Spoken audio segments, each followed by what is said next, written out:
അബ്ദുള്ള, നമുക്കറിയാം ഇത് തെരഞ്ഞെടുപ്പ് കാലമാണ്. എന്താ ഇപ്പോൾ ദിവസങ്ങൾക്കകം ലോക്സഭാ തെരഞ്ഞെടുപ്പ് തീയതി പ്രഖ്യാപിക്കാൻ പോവുകയാണ്.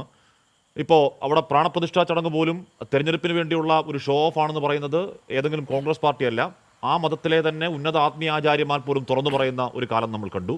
അതിനുശേഷം ഗ്യാൻവ്യാപി, അതിനുശേഷം താജ്മഹലിൽ എന്താണ് ഉറൂസ് നിരോധിക്കണമെന്നുള്ള ആവശ്യം, താജ്മഹലിൽ എക്സ്കവേഷൻ നടത്തണം എന്നുള്ള വേറൊരു വിവാദത്തിൻ്റെ ആവശ്യം, താജ്മഹൽ തേജോമഹാലയമായിരുന്നു, പഴയ ശിവക്ഷേത്രം പൊളിച്ചു പണിഞ്ഞതാണ് എന്ന് പറയുന്ന എന്താണ് ഓക്കെ എന്ന് പറയുന്ന ഒരാളുടെ പഴയ ബുക്ക് വീണ്ടും എമർജ് ചെയ്ത് വരും.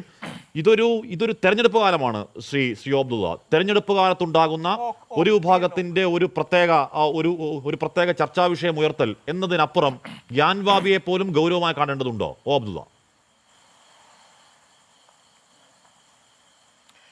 ഞാൻ ശ്രീമാൻ രാഹുൽ ഈശ്വർ പറഞ്ഞതിനോട് പൂർണ്ണമായി യോജിക്കുകയാണ്. നമുക്ക് കമ്മ്യൂണൽ ഹാർമണിയാണ് ആവശ്യം. സമുദായങ്ങൾ തമ്മിൽ വളരെ സൗഹാർദ്ദത്തിൽ ജീവിച്ച് വളരെ വളരെ സാധ്യതകളുള്ളതായ ഒരു രാഷ്ട്രം.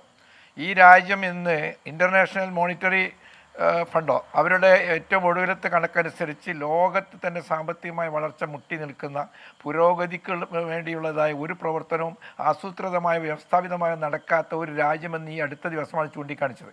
അപ്പോൾ എല്ലാവിധ വിഭവങ്ങളും സംവിധാനങ്ങളും സൗകര്യങ്ങളും എല്ലാമുള്ള അതിമനോഹരമായ അതിവിശിഷ്ടമായ ഏവർക്കും അഭിമാനിക്കാവുന്ന ഈ രാജ്യത്തിൻ്റെ പാരമ്പര്യം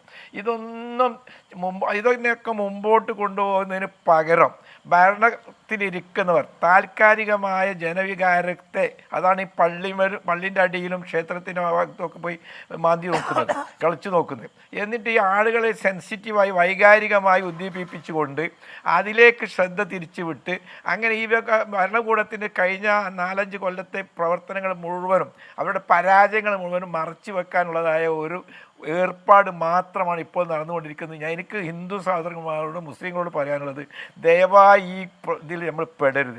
ഗെയിം ഓഫ് ദ നേഷൻ എന്ന പുസ്തകം നിർബന്ധമായി നമ്മുടെ +2 വിദ്യാർത്ഥികൾ മുതൽക്കുള്ള വരെ പഠിപ്പിക്കണം.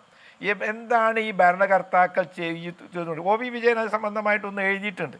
അത് സജസ്റ്റ് ചെയ്യാൻ പറ്റില്ല, കാരണം അതിൻ്റെ ഭാഷ കുറച്ച് മോശമായിട്ടാണ് ഞാൻ കാണുന്നത്. ഇത്രയധികം ജനങ്ങളെ വിഡ്ഢികളാക്കുന്ന അവർ പക്ഷേ ലോകത്ത് തന്നെ ഇതുപോലത്തെ ഒരു അനുഭവം ഉണ്ടാവില്ല. അപ്പോൾ ആകെ ചുരുക്കി പറയുകയാണെങ്കിൽ ഇവർക്ക് ഗ്യാൻവ്യാപിയോ അല്ലെങ്കിൽ ഈ തേജോമഹൽ ആക്കിയതുകൊണ്ടോ അല്ലെങ്കിൽ അവിടുത്തെ ഉറൂസ് നിർത്തലാക്കിയതുകൊണ്ടോ പ്രത്യേകിച്ച് ഒന്നും കിട്ടാൻ പോകുന്നില്ല. അതെങ്കിൽ ഇവിടുത്തെ ഈ മഹാഭാരതത്തിലോ രാമായണത്തിലോ അത് സംബന്ധമായി യാതൊരു പരാമർശവുമില്ല, മതപരമായ ഒരു പ്രാധാന്യവുമില്ല. മുസ്ലിങ്ങൾക്കും അവിടെ ഉറൂസ് നടത്തിക്കൊള്ളുന്ന ഒരു നിർബന്ധമില്ല. അത് ഞാൻ കൂട്ടത്തിൽ പറയാം. ഉറൂസ് എന്ന് പറയുന്നത് പോലും പിൽക്കാലത്ത് ഇസ്ലാമിൽ അടിഞ്ഞുകൂടിയതായ ഒരു അനാചാരമാണ് ഞങ്ങളെ പോലത്തവരുടെ പഠനത്തിൽ. അതുകൊണ്ട് അവിടെ താജ്മഹൽ അടുത്ത് ഉറൂസ് നടത്തുന്നില്ല. 2 പെരുന്നാളുകൾ, അല്ലെങ്കിൽ നോമ്പ്, അല്ലെങ്കിൽ നമസ്കാരം, ഇതൊക്കെ നിരോധിക്കാമെങ്കിൽ നമുക്ക് പറയാൻ കഴിയും. മറ്റൊരു അനാചാരമാണ്, അത് നിർത്തിപ്പോയിന്നതിൽ ഒന്നും സംഭവിക്കാൻ പോകില്ല. പക്ഷേ ജനവികാരം ഇളക്കി വിടാൻ, ജനപങ്കാളിത്തം ധാരാളമുള്ളതായ ഇത്തരം അനാചാരങ്ങൾ അതിനെ ഉയർത്തിക്കാട്ടി അങ്ങനെ ഈ സമുദായങ്ങൾ തമ്മിൽ നിലനിൽക്കുന്നതായ ഈ ഐക്യവും സാഹോദര്യം ഇല്ലാതാക്കാൻ ശ്രമിക്കുന്ന വിഭാഗം അവർ മുസ്ലിങ്ങളുടെ ഇടയിലുണ്ട്, ഹിന്ദുക്കളുടെ ഇടയിലുണ്ട്. അതിനെ പൂർണ്ണമായും ഒറ്റപ്പെടുത്തിക്കൊണ്ട് മതേതര ഇന്ത്യയെ പുനഃസൃഷ്ടിക്കുക എന്നതാണ് രാഹുൽ ഈശ്വർ ആകട്ടെ, ഞാനാവട്ടെ, താങ്കളാവട്ടെ എല്ലാവരും ചെയ്യേണ്ടതായ ദൗത്യം. അല്ലാത്ത എല്ലാത്തിനും നിരോധിക്കണം. ഇപ്പോൾ പോപ്പുലർ ഫ്രണ്ട് ഓഫ് ഇന്ത്യയെ നിരോധിച്ചു. എന്തുകൊണ്ട് RSSനെ നിരോധിക്കുന്നില്ല? സംഘ് പരിവാറിനെ? അവരല്ലേ ഈ കാര്യങ്ങളെല്ലാം തന്നെ കൊത്തിപ്പൊക്കുന്നത്. അവർ കയറൂരി വിടുകയും ഈ PFIനെ മാത്രം നിരോധിക്കുകയും ചെയ്താൽ എന്തെങ്കിലും പ്രയോജനം ഉണ്ടാവുമോ? ഈ പ്രശ്നങ്ങൾ തീരണമെങ്കിൽ RSSനെ, അവരാണല്ലോ ഗാന്ധിജിയുടെ നെഞ്ചത്തേക്ക് ഈ വെടിയുണ്ടകൾ പായിച്ചത്. ഈ സമുദായ ഐക്യത്തിന് വേണ്ടി പ്രവർത്തിക്കുന്നു, അതോടൊപ്പം പാകിസ്ഥാൻ കൊടുക്കാനുള്ള ചില്ലറ കാശ് അത് കൊടുക്കാൻ തീരുമാനിക്കുന്നു ആ മനുഷ്യൻ. ഇതുപോലത്തെ 1000 കൊല്ലത്തിനിടയിൽ ഇതുപോലത്തെ ഒരു മനുഷ്യൻ ഉണ്ടായില്ല എന്ന് വളരെ ശരിയാണ്. അങ്ങനത്തെ ഒരു മനുഷ്യനെ മഹാനായി കണ്ടുകൊണ്ട് അദ്ദേഹത്തിൻ്റെ അധ്യാപനങ്ങളെ പിന്തുടർന്ന് ഇന്ത്യയിലെ വൈവിധ്യങ്ങളെ അംഗീകരിച്ചുകൊണ്ട് എല്ലാ മതസ്ഥരും സമൂഹങ്ങളും സൗഹാർദ്ദപരമായി ജീവിക്കുകയാണെങ്കിൽ ഞാൻ എപ്പോഴും പറയാറുള്ളത് പോലെ ഇത്ര വിനയവും ഇത്ര മാന്യതയുമുള്ള ജനസമൂഹം വളരെ വളരെ കുറവാണ്.